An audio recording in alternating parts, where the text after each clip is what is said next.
Ellipse की मैंने definition लिख दी है, जो आप पॉज करके पढ़ सकते हो। मैं बता दूं, एलिप्स एक अंडे के जैसे दिखता है, और जो मेन मुद्दा अपन का आता है हॉरिजॉन्टल एलिप्स पढ़ना और वर्टिकल एलिप्स पढ़ना, जिससे अपन के क्वेश्चंस आराम से सॉल्व कर सकते हैं।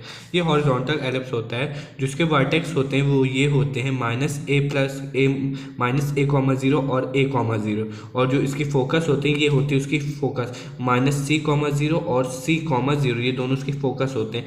अब अपन इसकी इक्वेशन में आते हैं। इक्वेशन ऑफ इसकी होती है x² + a² + y² = 1, और वर्टेक्स इसकी होती है +-a,0, फोकस होती है +-c,0, सेंटर इसका 0, और लेटेस्ट रेक्टम जिस टाइप पैराबोला में होता था 4a, बट इसमें है 2b²/a।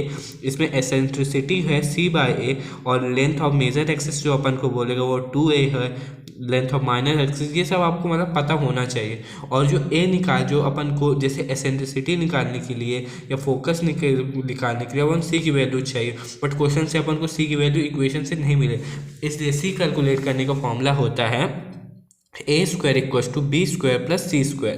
ये बस आपको ये पूरी चीज़ें आपको अच्छे से समझना पड़ेगा और पढ़ना पड़ेगा, याद करना पड़ेगा, जिस तरह आपको करना। बट जब तक आपसे ये पूरी चीज़ें अच्छे से याद नहीं होंगी तब तक आप क्वेश्चन सॉल्व कर ही नहीं सकते, इम्पॉसिबल है। फिर आता है वर्टिकल एलिप्स। वर्टिकल एलिप्स की ये हो जाते हैं इसकी वर्टेक्स ये 0,a 0,-a, और ये होते आते हैं उसकी फोकस 0,c 0,-c।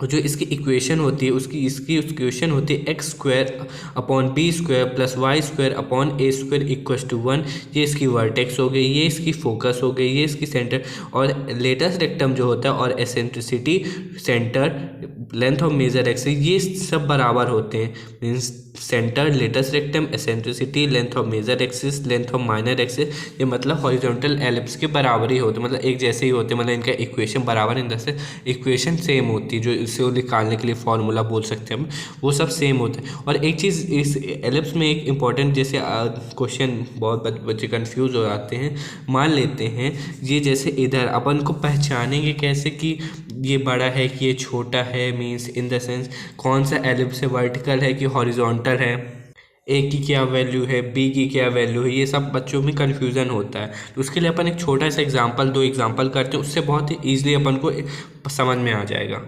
अब एक एग्जांपल अपन ने क्या है, अपन को ए और बी की वैल्यू बतानी है, और बताना है ये वर्टिकल एलिप्स है हॉरिजॉन्टल एलिप्स है। तो जो वर्टिकल आपको समझने की इजी ट्रिक होगी, जो x² होगा उसके हमेशा उसके नीचे जो अगर बड़ी वैल्यू दिख रही है आपको इस वाले से, तो ये हॉरिजॉन्टल एलिप्स होगा। तो हॉरिजॉन्टल एलिप्स का फॉर्मूला क्या होता है, x² / a² + y² / b²। तो a² की जगह कितना है 36, और b² की जगह है 25, तो यानी कि a की वैल्यू आ गई है 6 और b की वैल्यू आ गई है 5। और हमेशा बड़ी वैल्यू लेंगे अपन। अब मान लेते हैं ये वाला इधर, ये जैसे कि दूसरा एग्जांपल ले लेते हैं, x² / 25 + y² / 36, ऐसा दिया गया है एग्जांपल। तो a तो हमेशा अपन बड़ा ही टर्म लेंगे, चाहे वो इधर हो चाहे इधर हो, a हमेशा बड़ा ही होगा b से। तो a तो अपन को पता है a², बट जो b होगा ये a हमेशा इधर बड़ा है, a² हमेशा बड़ा होता है, तो किस में a² y² के नीचे आता है, तो इस वाले में आता है b² + y² / a², इसमें आता है, इस वाले में आता है। मीन्स y² की जगह अगर बड़ा टर्म है x² के नीचे वाले से तो वर्टिकल है, इतना समझ, बहुत ही ईजी बता रहा हूँ। अगर y² के नीचे बड़ा टर्म है, बड़ा नंबर है जो x² के नीचे उससे, तो ये वर्टिकल एलिप्स हो जाएगा। अगर x² के नीचे बड़ा टर्म है y² के नीचे के कंपेयर में, तो ये हॉरिजॉन्टल एलिप्स। बस इतना अपन को a और b और वो जितने भी फॉर्मूलेस थे जो मैंने यहाँ लिखे थे फाइंड करने के, बस आपको इतने, अगर आप अच्छे से इसको पढ़ लेते हैं, याद कर लेते हैं, समझ लेते हैं, डायग्राम समझ लेंगे तो और ज़्यादा याद करें तो याद आपको जिस तरह, बट आपको जब तक ये चीज़ें नहीं क्लियर होंगी तब तक आप क्वेश्चन में आगे नहीं बढ़ सकते।